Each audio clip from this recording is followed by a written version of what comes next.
I just wanted to talk through some ideas around kind of building sessions, training blocks, S&C, to try and display it in a clear way, especially for new members coming in, since we've got a lot of people joining the club at the moment, and kind of getting in these structured blocks and a bit of a refresher and some extra ideas around things for people who have been here a while as well. But this thing I've drew here, it's basically a pyramid, and it's split into three phases. This is how we treat everyone's training blocks, which are normally between 4 to 6 months. They can be longer. It's very hard to do it shorter than 4 months.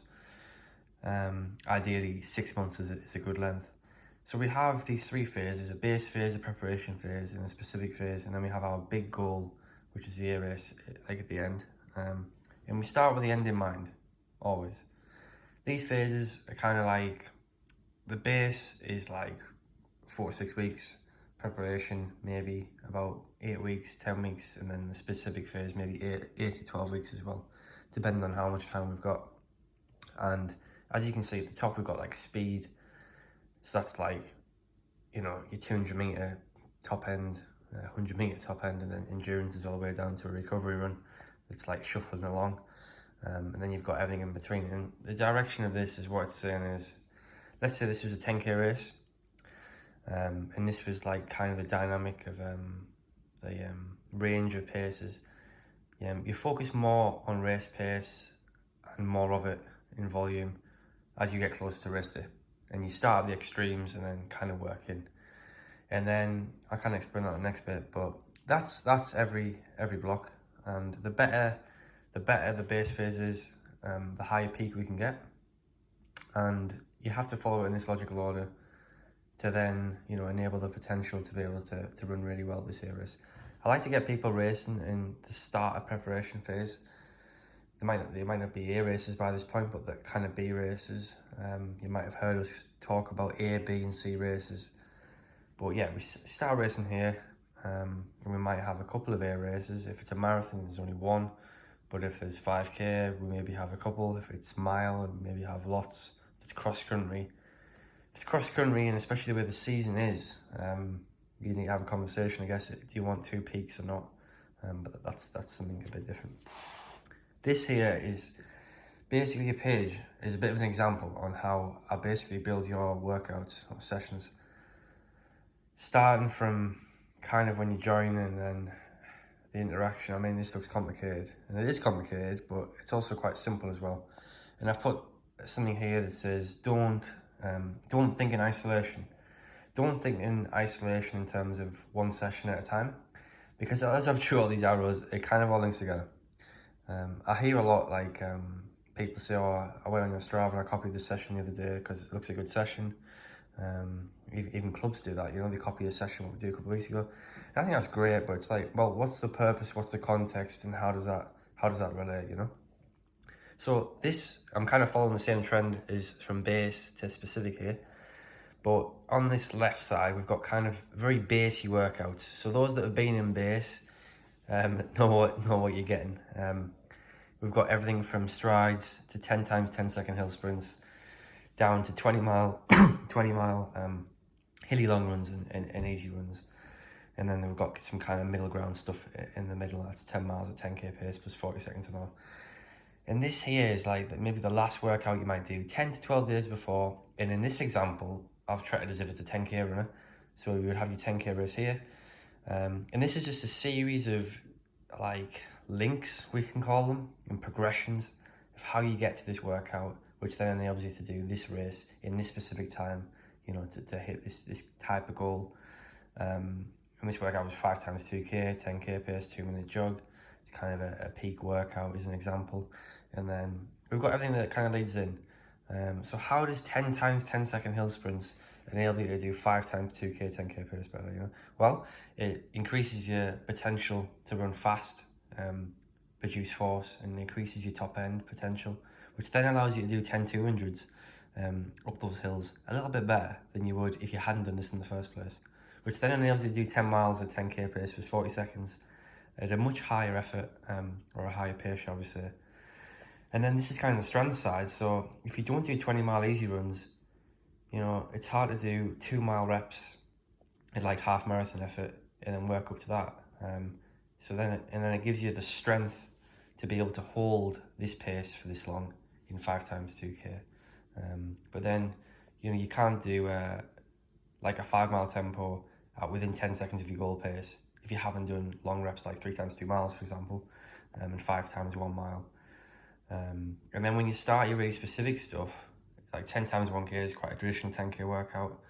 And how do you get that to 5 times 2K? Well, we can use some float. And why have we stuck float later in kind of preparation and specific? Well, this is quite a tough workout, and you need to have a good speed potential and good strength potential to be able to do this type of workout to the best of your ability. But we're working with lactate dynamics here. So we're basically working the back end of the race well, and we're able to finish, we're aiming to finish races stronger and utilise lactate later in the race. That's why floats come in later. Very difficult to do a float session earlier, but you could.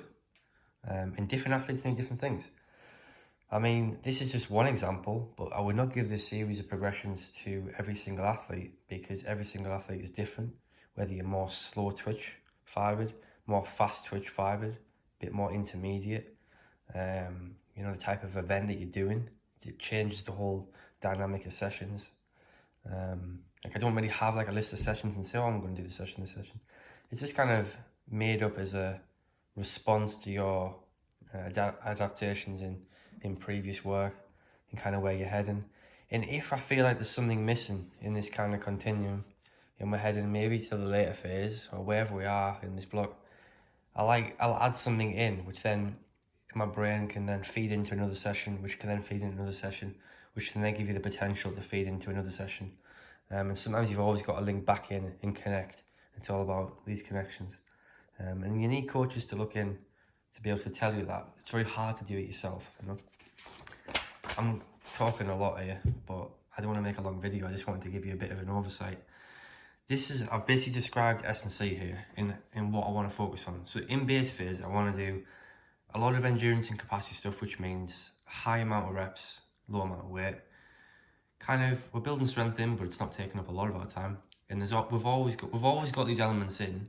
I don't want to, in my strategy with S&C in this club, I don't want to neglect any aspect at any time. So I don't want to not do any drills at any time. I don't want to not do any light plyos at any time. I don't want to not lift heavy at any time. And I don't want to not do any endurance and capacity stuff at any time. It's just the amount of time that we devote to it changes and the focus of it changes. When you go to preparation, a little bit more heavy lifting, a little bit more plyometrics and a little bit more drills because we start racing, so technique's important. And a little bit less of the endurance and capacity stuff because we're doing a lot more volume and the sessions are harder. Here, I've basically explained specific phase. This is very different. It can be very different to every athlete. As it gets more specific, it changes to every athlete. Because if you're a marathon runner, you're doing very different stuff to a 400-meter runner, and we have all sorts of that in the club, different distances. But traditionally, endurance capacity, a bit more maintenance. Drills and technique doesn't really do any more than what you've been doing before. There's a lot more power and plyometrics because that's the most specific to running. However, it's high risk, and sometimes we've got to just change it back and forth depending on what the runner's going through. The strength stuff's kind of maintained, and to be honest, if you're doing a lot of high miles and a lot of very specific long sessions, it kind of goes back over really. And maybe they're even total time of the whole thing. I should have drew a small circle, but it's a bit less. Like you can focus on a lot of strength work in base phase when your workouts aren't that hard. When you're kind of doing like, you know, you're doing a lot of easy stuff and you're doing a lot of fast stuff, but nothing really like too demanding like this. So you have more energy to do more S&C. But later on, when you're doing these kind of demanding sessions, the kind of time devoted and energy devoted is a lot less. This last page, and I will sum it up. I've drew a bit of an example. This line here is your potential line. This is your potential. Does anyone ever get to it? Not really. This pyramid is a good base, but we haven't went specific. So we don't really get very high to our potential. Because, yeah, we're just not accustomed to what we need to do. Here you've got a poor base, so it's really narrow. You might have focused a lot on the specifics and hammered all the really fancy workouts you've seen, but because your base isn't very good, we can't really get very high. This is a great base, and it's very specific, and you know, we're getting very close to our potential. That's what it's about.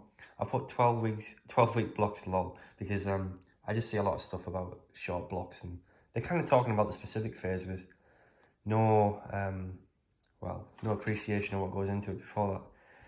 And people, coaches trying to go on about that, which doesn't really make any sense. I'm not really sure what we're on about. But yeah, that's like a little summary. And I made a long video on explaining this whole pyramid and how it all works. A bit like this, really. But if anyone ever wants to speak about like this detail, I know we're doing a lot in NEP Scholar at the moment. We're almost finished module 1. I've got the next video to send out on that. But if you ever want to know more about the why, this is what I'm here for. And I want to explain it as, you know, as like simple as possible. But you know, this is why it's important to, as well, for you to have buy-in to the program in terms of having more autonomy, so that you understand these patterns as well, and what you need at times, and like feeding back to me, and then we kind of work it together to then get to this higher level and get to our potential. You know, that's what it's all about.